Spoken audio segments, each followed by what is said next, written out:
to me, being in touch with society, what people are looking for, how people change, and how the things we want, the things we tolerate, how we want to be communicated to change. And having systems and processes in place, but being flexible based on who you're talking to and how you can do what we're all paid to do is best serve your prospects and your clients. Welcome to the Making Sales Social podcast, featuring the top voices in sales, marketing, and business. Join Bryn Tillman and me, Bob Woods, as we each bring you the best tips and strategies our guests are teaching their clients, so you can leverage them for your own virtual and social selling. Enjoy the show.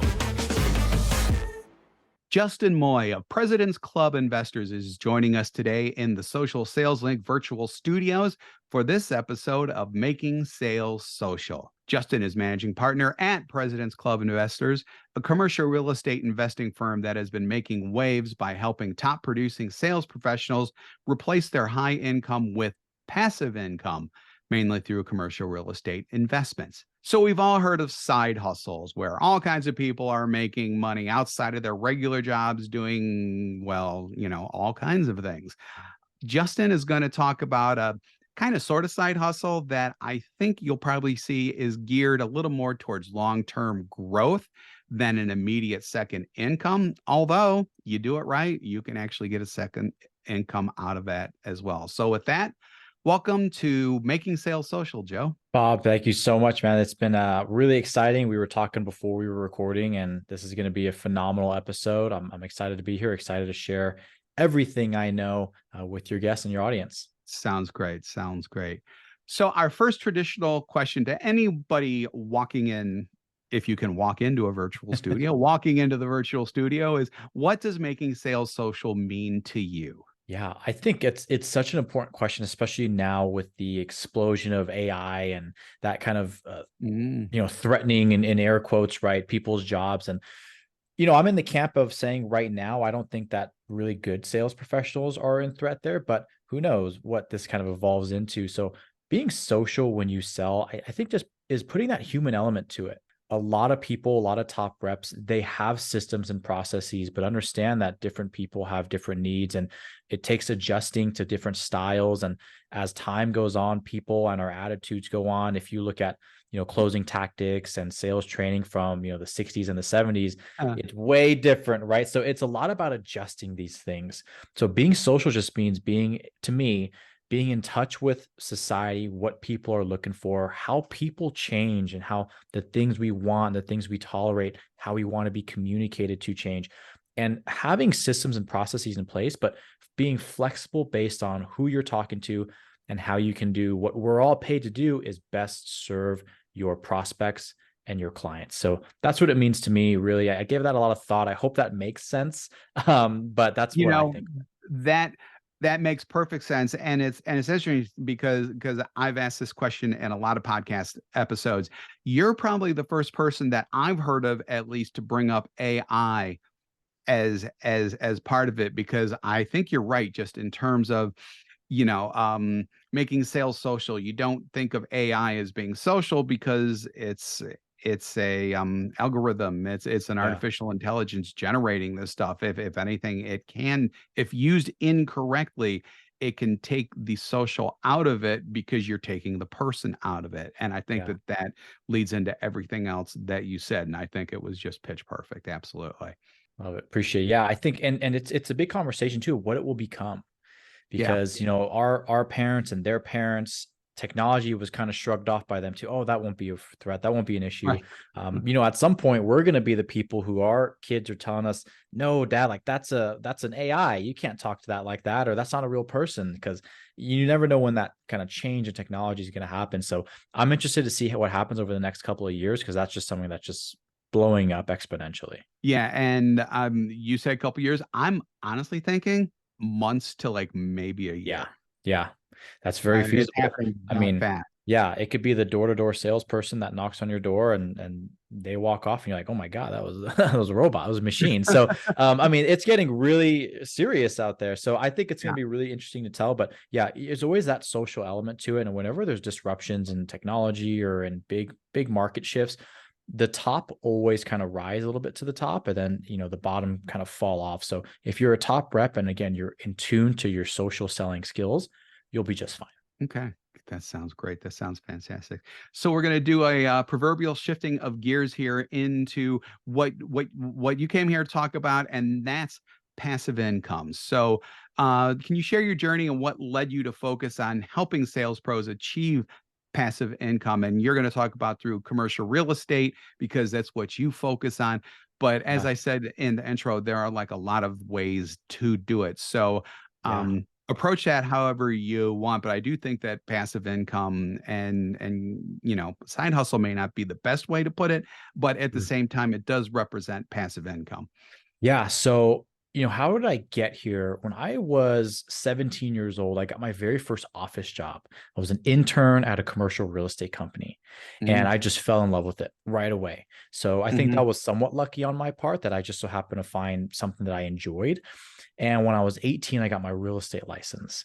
And I'd always liked sales. I had always been good at retail sales. I sold home gyms, I sold athletic shoes, athletic apparel, Hmm. and I was always like the number one supplement salesperson in the region for GNC, like a lot of these things. Wow. So I thought, okay, I have somewhat of a disposition in sales, and I'm sort of good at it. I like talking to people. So why don't I go and sell houses and make a career out of that? And, Bob, between me, you, and everybody listening, I fell flat on my face for 6 months. I sold Mm. nothing. And I know we're going to talk about commission only roles, but that's what real estate is. It's you don't eat if you don't kill. Right. So luckily I was 18. I was living with my parents. It wasn't that detrimental, but it sucks to cold call for 6 to 8 hours a day, every day for 6 months and have nothing to show for it. Yep. So once that 6 month mark hit, I actually was going to quit my job. I was going to quit. I was told myself I was going to leave and never come back. And as fate has it, that's when I got my very first real lead, and they got my very first listing, and then bought and sold her next home with her, made me $60,000 net commission, right? Really with one, quote unquote, one phone call, right? I made hundreds and Yeah. hundreds before, but with one call, right? And that's what put me on track to hit President's Club, to hit Top Producer, hit our Centuries Club. And throughout that process, I realized that I was very transactionally rich, but I was not wealthy at all. I Hmm. was good with my money and that I was frugal and I didn't live this lavish lifestyle, but I realized I'm burning out really fast. And it's only been a couple of years of doing this. And I don't think I want to or even could do this for 40 more years until I'm 65 or 70 or whatever the age will be by the time we get to Yeah, retirement exactly. age. Yeah. It's going up everywhere, and Yeah, I know. France is rioting over it. So, Yeah. 40 plus years is what was my journey, and I said, I don't want to do that. How can I do it different? So I spent years researching investments, businesses, franchises, stocks, is there retirement accounts? Like I couldn't find anything that made me feel like, okay, this is a really feasible way to, retire within about 10 to 20 years. And then that's when I dove into commercial real estate. Now, I was selling single family homes, but the scale that you hit with commercial real estate, apartment buildings, self-storage facilities, strip malls, all that stuff is just so much faster. I got fascinated with the field. I dove in super, super deep and really found out that it is feasible to replace my income with passive income within about 10 years of doing that. And so I dove in there with both feet. And now really I help spread the message of this because I think everybody needs to know about it and everybody can benefit from it. But because we're in sales and we have unique challenges and that our variable income and that our extra susceptibility to market downturns, we need investments that can help balance those things out. And nobody was talking about it, right? Everybody would talk to me about invest in your skills to make more money. And that's great. You should do that. That should be the number one thing you do.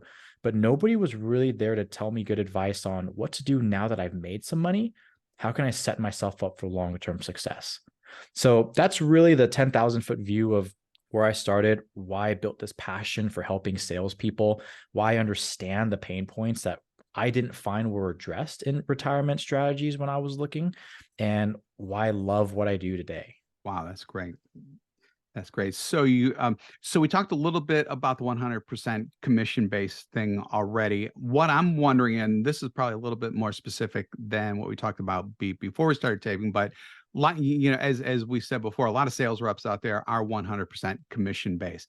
Yeah. What we're talking about now is is building passive income, but by setting income aside. What are the risks nowadays of being 100% commission based and also Yeah. doing this at the same time? Yeah. So if you're 100% commission based, essentially you're playing what I would deem a higher risk, higher reward game, right? Because if you have a mixture of base plus commission, I wouldn't expect your splits or your commission projections to be as high as if you're 100%, right? And rightfully so, you're taking on more risk by being commission based only. So you should have more reward.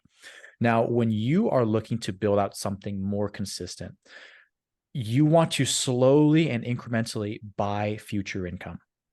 So when you're commission based only, you need to have, in my opinion, more reserves than maybe the average corporate employee might be comfortable with. Some people might like 3 months. I personally like 6 months. That's just for my style.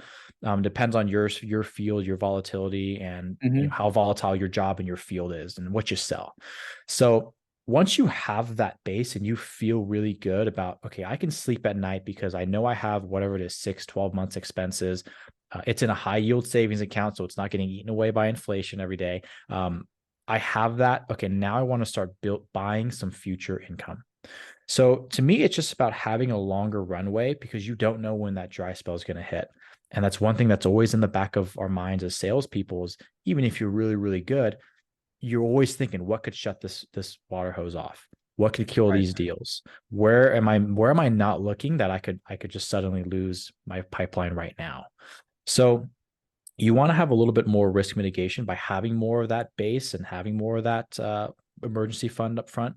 But then you really start to buy income and then you can level out those months. And then slowly with every investment you make, you're reducing your dependency on closing that next deal until you can completely replace that commission with passive income. Right. Yeah, exactly. And there are many ways to get that passive income going too. We're obviously going to be talking mainly about commercial real estate, but Yeah. there's also, as you said before, investing in the markets. You've got annuities. You've got purchasing a franchise, maybe has somebody else running it, as Yeah. well as real estate. So, talk about how a sales professional who, as you said, is already taking a risk, especially Yeah. if they're 100% commission based. How can that person truly decide what's right for them? Yeah. The first thing I'll say is the only type of passive income that exists out there is if you are an investor. So there's a lot of people who angle what they do as passive income, and it's just blatantly a lie. So buying real estate is not passive income. Owning real estate is not passive income, but investing in real estate is. Same with, like you said, franchises or businesses. A lot of people and in different careers, I've worked with a lot of franchisees, and Mhm. there's a big sell of, well, it's passive. We already have the systems. You hire a manager, they do everything. And Right. and it's kind of pitched that way, but there's nobody who's in the franchise space who owns a business who is passive, but you can invest and be passive. So the first thing is you really want to understand what are you getting yourself into? Because every hour that this investment, that this other business, that this other piece of real estate takes away from your ability to sell, it's likely going to actually cost you money because your dollars per hour should be very high selling. So when you buy a property, you actually become an employee of that property. It's your job to make it run. So don't buy another job. If you're looking for passive income, look for the real, true passive strategies. Now, what we do is called syndication. It's one of those strategies. And the reason why I picked it is because looking back at historical performance, looking into the future of what kind of industries can be disrupted, I felt like commercial real estate was the most stable, historically had the best risk adjusted returns, has some of the best tax benefits in this country, and it wasn't going anywhere. I Mhm. understood it. Everybody's going to live in an apartment at some point. Everybody's going to need self-storage facilities. So it was very, very stable. And historically, they perform very well during recessions and downturns, which is one thing that sales professionals need to be hyper aware of. So I know I went off on a little bit of a tangent, but I get so No, passionate no. about these things. So I hope that answered the question. Or if I left anything out, let me know. Happy to revisit. Yeah, no, I actually thought that that's really good because because it does kind of reframe and kind of better defines what people think of what passive income is versus what it truly is. So Yeah. so so I thought that that was a really good answer to that.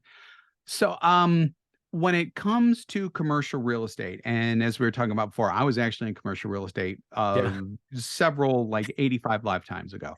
And people are out there and they're seeing what's happening in the market, right? And they might be thinking, is that still a good way to invest? I mean, because Yeah. you've got falling rents, you've got rising vacancies in some of the submarkets that we're talking about, and especially you see some of the turmoil being seen in markets like San Francisco, Portland, New York City, those Sure.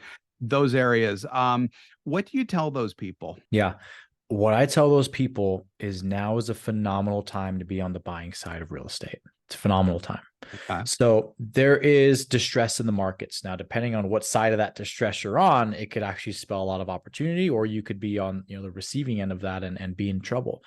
So this is a reason why we actually haven't bought a new acquisition in over a year, but it's been about a year and a half for us because we knew this is not sustainable. We knew these interest rates are going to start rising and they're going to start rising fast. We Mhm. knew by looking at inflation, the Fed was going to be very aggressive with this. And that's one thing about commercial real estate is it allows you to join different teams like ours because the average investor, the everyday sales pro who just, wants to buy real estate probably isn't dedicating the time to reading the studies like we are, observing the trends like we are, and really knowing the markets that we're buying in and are going into.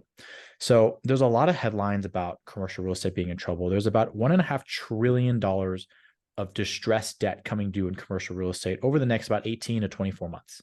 Mhm. It's exciting because we are looking to buy. So we are looking to buy some of those distressed deals, but also understanding below that headline, a lot of that distress in that 1.5 trillion is in large office buildings. A lot Right. in San Francisco, like you said, New York, Seattle, a lot of these places. So we don't buy office buildings. And that's something that everybody knew after the pandemic was going to take a really big hit. So there's a little bit of scare tactic in there because unless you're really in that boat or in that buying field, you're not going to get as impacted. Then there's also certain trends like rents falling. Rents are falling and they damn well should be falling because they were just way too high and they grew way too fast in certain areas. And yes, we're landlords and we want to charge a fair market rent, but it is hard to have to go to somebody and say, hey, your rent went up 24%. And I mean, to me, that wasn't sustainable. And we knew that would come crashing down a little bit too. So we're Yep. starting to see rents fall, but we're starting to see them fall from what were unsustainable heights. And again, we avoided a lot of those areas because when you look at median income statistics versus rent growth statistics, we saw that imbalance was forming and Mhm. took a step back too. So if you buy right, you observe the trends, or you partner with people who buy right and observe the trends like us, you can come out on top of these. Let's talk about property types really quick because you said that you don't invest in the really large office buildings Yeah. and things like that, which like I said, I being in commercial real estate before, I absolutely get that. What are Yeah. some of the categories that y'all do invest in? Yeah, so we are predominantly been in the apartment building space and self-storage. Now, Okay. within apartments, you have a few other kind of sub silos. You could do low-income housing or voucher tax credit properties. So we haven't gotten too fancy into those yet, but it is something that really interests us. And we have some partnerships that we're forming now with some groups that do very, very good low income housing projects. And so we can Mhm. kind of learn with them too. But we've really stayed in those two. We're getting into the Airbnb markets now, and those are going phenomenally well. So those are really where we're housed. So we don't do a lot of office. We don't get too fancy with warehousing, industrial, Yeah, flex physical. and all this type of Yeah, stuff. Yeah. flex spacing. We Yeah. and I'm not saying those are bad assets. It's just it's hard to be an expert everywhere. So Right. we've really siloed into apartment buildings, self storage for now. So let's talk about good stuff now. Share a success story, if you could, of a sales professional who transitioned into real estate investing, or maybe just even started to add it Yeah. and achieve their passive income goals. Yeah. So I have a colleague and a friend of mine, and I won't say his name because, as Donald Trump says, he's rich, but he's not famous. So, and he is one of the people who we kind of started this a little bit together. He was doing it sooner than me, but he was a top performer in the sales space. And I actually ended up being able to retire right before 30. right at 28. So he Wow. got in it very early, and he just always had this forward thinking that a lot of people when they're, 18, 19, 20 just don't have. And so he saw this as a really big opportunity. And so again, he fit that thesis of it took him about 10 years to replace his income. And now he does real estate investing full time. He's traveling all around the world. And he's really who a lot of people I think would emulate and follow. And I Okay. have two others who are following similar paths. They're not quite there yet, but I'm seeing in about 2 to 3 years they'll be set to. And for my personal journey, I'm probably about 5 or 6 years away. And I just turned 30 a couple months ago. So it is Wow. extremely feasible. It happens to a good amount of people, a good amount of people that I know. And that's the path that I'm on now. And so far it's trending that way. Geez, that's something. Well, good for you, and congratulations, by the way. It Yeah, thank you. I know that it's a lot of hard work, and when you get success from hard work, it's even Yeah. sweeter, basically. So congrats on that. Yeah. Thank you. Sure. So we're going to talk in a couple minutes about a resource that you're offering, but for our listeners who are intrigued and want to learn more, what kind of outside resources or advice would you recommend to them so that they Yeah. could deepen their not only their understanding of commercial real estate investing, but maybe even some of the first steps that they can take as well? Yeah. So if you are just so shotgun blasted by real estate in general, because there's so many verticals now commercial is what I Yeah. picked. And I had what I feel are good reasons for that, but there's so many other, like if somebody comes up to you and says, "Oh, I do real estate as a profession," there's like hundreds of things that they could be talking about. So if Yep. you just have no idea where to go, where to start, Bigger Pockets is by far the biggest real estate investing forum website out there. You could check out all different strategies. You can learn from a ton of people. You can read forums and topics and really deep dive there. If you And that's want bigger to, pockets, you said? Bigger Bigger pockets? Pockets. Yep, Okay. Bigger All right. Pockets. So Just it's wanted to by make sure that was clear. Yeah. yeah, by far the world's largest one. So a ton of info there. If you want to be more passive, I have a podcast. You're listening to this. You're clearly a podcaster. Passive real estate strategies, where we talk about only the passive things, the syndications, the funds. So if that's the silo you want, that's a good resource. But you really have to narrow down where you want to go, like what you want to focus on in real estate, and then dive in there. Because if you're just interested in real estate, there's so much that encompasses. It's Mhm. hard to start somewhere. So Right. Bigger Pockets probably a good place if you're just so overwhelmed by it. Until you narrow it down, then you could dive into some more specific resources. And speaking of specific resources, you have one as well. Why don't you go ahead Yeah. and let us know about that really quick? Yeah. If you are at all interested in this journey, this investing strategy, being passive, I go to the retirewithin10bundle.com. It's retirewithin10bundle.com. That is our page there. You're going to get a retire within 10 calculator. So put in some very basic information about you, and it'll actually show you how long until you can retire by replacing your income with passive income with our strategy. For most people, it's within about 7 to 9 years. You're also going to get an ebook, The Top Secret Investing Strategy for Sales Pros. It's just going to take a little bit of a deeper dive of what we spoke about today. Then the third is actually a bonus gift for you guys. So it's going to be something that's going to mitigate your risk if you do decide to start investing and save you dozens of hours down the road if this is something that you pursue. So retirewithin10bundle.com, and the 10 is the numbers 10. Yeah, yes, great. We'll make sure that that's in the show notes too. But I think it's really interesting because just as there are many, many, many different types of real estate vehicles, categories, whatever you want to say to invest in, there are also many, many different types of people out there. Yes. So obviously, when it comes to salespeople, though, I mean, Yeah. and you're in sales, I'm in sales, we Yep. have some very specific, unique types of things that we need to think about. Yeah.